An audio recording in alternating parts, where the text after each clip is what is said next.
Hey there everybody, I have basically a tabletop review to do today of the Buck Knives Buckmaster 184 survival knife. This is in the bead blasted kind of silver gray finish.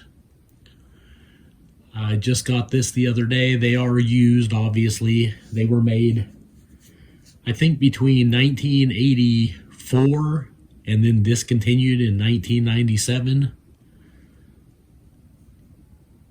And they made several different variants of the blade. But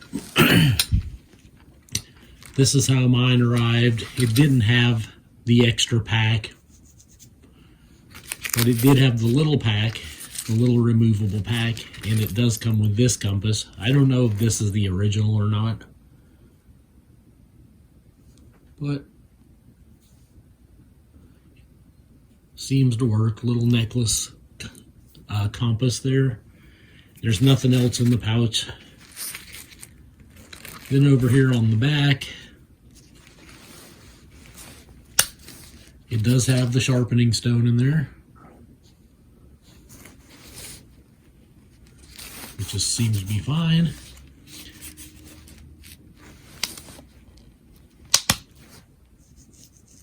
It's got the big belt loop on it.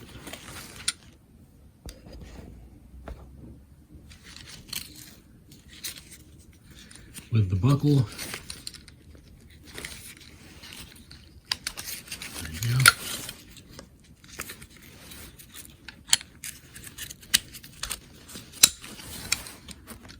Yep.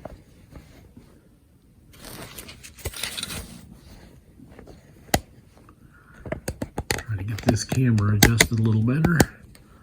I'm actually trying to get over a cold right now. But yeah, there it is.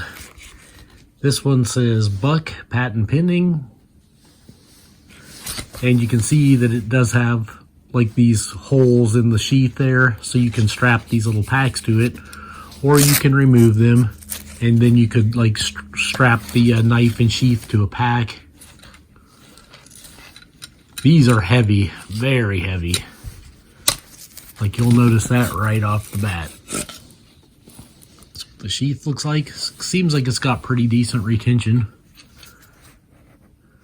This is one of the very old ones that says Buck 184 USA pat pending, pat pinned. When I got this, it was fairly, not rusty, but it had what looked to be like little bits of rust down the blade and some chips. And I took it and I got all that cleaned off, got it sharpened up. It's got a decent edge on it now. These are just over a 1/4 inch thick. They're 0.290 inches thick. So just a hair over a 1/4. I think a 1/4 is 0.280. So yeah, just a little bit over a 1/4 inch. This is like a big notch saw on the back here. I'm assuming for making notches in like tent pegs or for traps, for snaring animals. And like anything where you'd need like a notch in a peg. I also heard that you can put this through a chain link fence and like twist and break the chain link, like one little piece of wire at a time, to make an opening to get through. Then it has a, I would say like a chisel type serrated edge there, somewhat. But that's for cutting rope and paracord and things like that that you might need to cut. It is a hollow grind. It's a saber, but this is also hollow here. Like, you can feel how it concaves. So it is a hollowed grind with a clip point. Needle sharp. Like, very sharp at the tip. And you get a big, thick 1/4 inch thick, or just a hair. It might be a hair under a quarter, but it's close to a 1/4 inch thick hand guard. But you can see the steel of the blade itself is even a hair thicker. And what's cool is these are all stainless steel. Even the handles are stainless steel. It's got like this knurled, is that the word? Cross hatching to give you grip, which is nice. Then you got this like little movable lanyard hoop. Put a lanyard on there. You can take it off if you don't like it. It's got the extra large butt cap on this one, because there were variants that have a thinner butt cap, but this one has the really thick one. And you could hear some movement in there. Mine did not have the survival kit when I got it,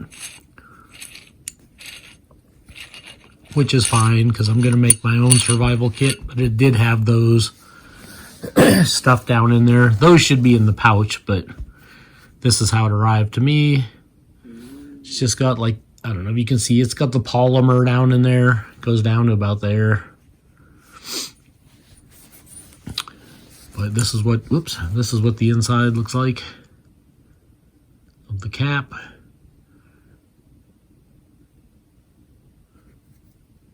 It's got the little O-ring there. You could put it on like that if you wanted to. Make it just like that. I think I'd like to get a different O-ring for this, like maybe one for up top here. Because I don't know if this is an aftermarket O-ring on this one, but it just seems odd that it goes down so far and that this can slip off over top. But it's fine. It seems better when this is on, that's for sure. But yeah, these actually, where are they at? They go in.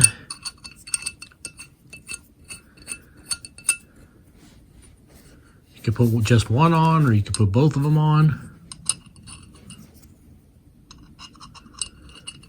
I'm actually looking into the camera as I do this, so it's a little weird. But yeah, what these were made for, they're not supposed to be on when you're holding it. You put these on if you're going to throw the knife into a lake, a river, the ocean, whatever, and use them as an anchor. The whole knife would work as an anchor, and then your rope or your tie would go to this, as it was connected, obviously. So you'd throw it in, tighten it all the way, of course, but then this could anchor like a small floating package or maybe a raft or something along those lines. It was also speculated that it could be used as a grappling hook. Like you could throw the entire knife up over a tree branch or a wall or something like that. Your rope would be coming from there, and then you could hoist yourself over the wall or up the tree or whatever you needed to do. They actually say it voids the warranty though if you do that. So, I don't think anybody would be doing that. But yeah, I always wanted one of these ever since I was a kid and first saw them back in the 80s. It's just that they were way out of my price range even back then. I think they were only like 50, 60 bucks back in the day, but that might as well have been $1 million back when I was young. But even though I could have had one years ago, I just never got around to it. I always ended up purchasing something else. I even purchased the Rothco Ramster, which is like a knockoff, almost an exact knockoff of this knife. The difference is, though, it has an aluminum handle, which is actually a little thicker, but the blade stock is noticeably thinner. Whereas this one is, everything on this is stainless steel. The blade is 425M stainless steel, and it's really rust and corrosion resistant, and it's fairly strong, holds a decent edge, and then just adding that ridiculous thickness is what takes it to the next level. But I guess the story behind these is that Buck Knives made these for the Navy, and they got turned down because they were just too heavy of a blade. So I guess they ended up on the market for the civilians, and now they're quite popular. There's websites dedicated to them and everything. All different price ranges. All different customizations. I've seen them in copper, brass, gold-plated. There's black. I've seen painted ones that look like camouflage. High-polished chrome. Then these original, like, bead blasted kind of look. It's kind of like a flat gray, so it doesn't reflect light too much. But yeah, they're pretty cool blades. And I knew I always wanted to get one. I just always kind of took my time in doing it. But I finally did it.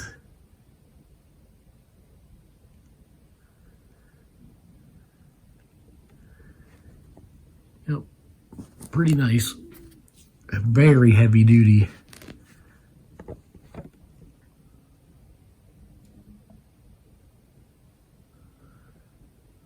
I think the weight on these is just under 2 pounds. Like, I think it's like 1 pound, 10 ounces or something like that. And that's not with the sheath. That's just the knife itself, I think, if I remember correctly. But yeah, pretty neat setup. I'm actually working on a survival kit for the handle at the moment when I started filming this. And I wasn't sure what all I wanted to put in there because you can't fit a lot of stuff down in there. Plus the threads go decent ways. So you don't want to block the threads because it threads down inside the handle, you know. But I was thinking, since I don't have the other pouch on the sheath for holding these, I could always throw these in the pouch and then just wear this as a necklace or just keep it somewhere on the sheath. But also, I had a piece of Ranger band, and I was just messing around, seeing what I might be able to do with it. And I was putting them in like that, and then that tucks down into the handle. Anyhow, that would tuck down into the handle, and it leaves enough room for the cap to still thread, which is good. And then I was able to fit one of these little micro tiny ferro rods in there too. Like that. It's got to be centered though, because in order for it to fit, it kind of has to go up into the cap a little bit, which it does, and it's fine. And this is just a tiny little ferrocerium rod. But then on top of that, I had a couple lead weights for fishing. Then I had one little lure, little glittery fishing lure there. And then 2 little fishing hooks and a little piece of Gorilla tape. But they're in there. There's the 2 little eyelets, if you can see that at all. Doesn't really want to focus. They're side by side. 2 little like brass fish hooks or bronze or whatever they are. But yeah, and then I'd have to get some fishing line put in there, of course, too, which is easy enough. I could either just wrap it around all of this or keep some of it in the pouch or whatever. But I wanted to get some fishing line in there. And then I don't even know if I will go with this kit because I don't know how much I want the fishing part of the kit, you know. And then do I want to go with this little fire steel, or would I rather just have some like windproof, waterproof matches, you know? So I might do something like that. It's just figuring out how I want to do it, what would benefit me. Because you could put water treatment tabs down in there. Like there's just so many things you could do. It's just like, what do you think you need, you know? Like in the area where you live and what you'll be out doing, you know? Maybe a rolled up survival blanket if it fit down in there, which I doubt it would, but you know, just something to think about. But yeah, I just thought I'd show this off today, just in case anybody out there wanted some info on them, or you're considering getting one for yourself. And you can pick up these pouches at like online on eBay. They're usually pretty expensive, 50 to 70 bucks or so per pouch. People really socking it to a person. But you can get extra of these O-rings I've seen on eBay, and the knives come around every once in a while. I'm telling you, they range anywhere from about 250 bucks on the low end all the way up to, like, I've seen them over 4,000 for the really mint condition ones that have been chromed out and everything, mirror polished and just taken to the next level. But I've had these ones a while, and I really like them. They seem really solid. I guess the way they did it was the blade steps down right here, and then it steps down again. I think it goes to a nut, and they screw like a nut onto the bolt of the knife, and then once that's tightened down, then they poured a polymer in there and covered all of it with a polymer, which made it extremely sturdy. But yeah, like for a heavy duty survival knife, these are some of the best out there. So I definitely picked one up. Okay, here's a sheet of printer paper.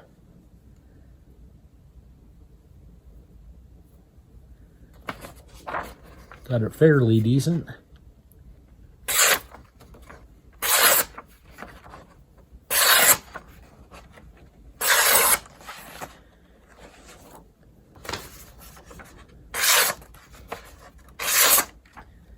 Not too shabby.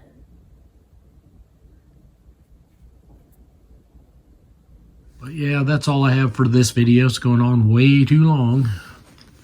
But I hope you enjoyed this video. This is Joe Doomsday, signing out. You did everything to make this private war happen. You've done enough damage. This mission is over, Rambo. Do you understand me?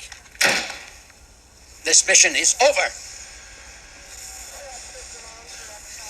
Look at him out there. It's over, Johnny. It's over. Nothing is over. Nothing. You just don't turn it off. It wasn't my war. You asked me, I didn't ask you. And I did what I had to do to win.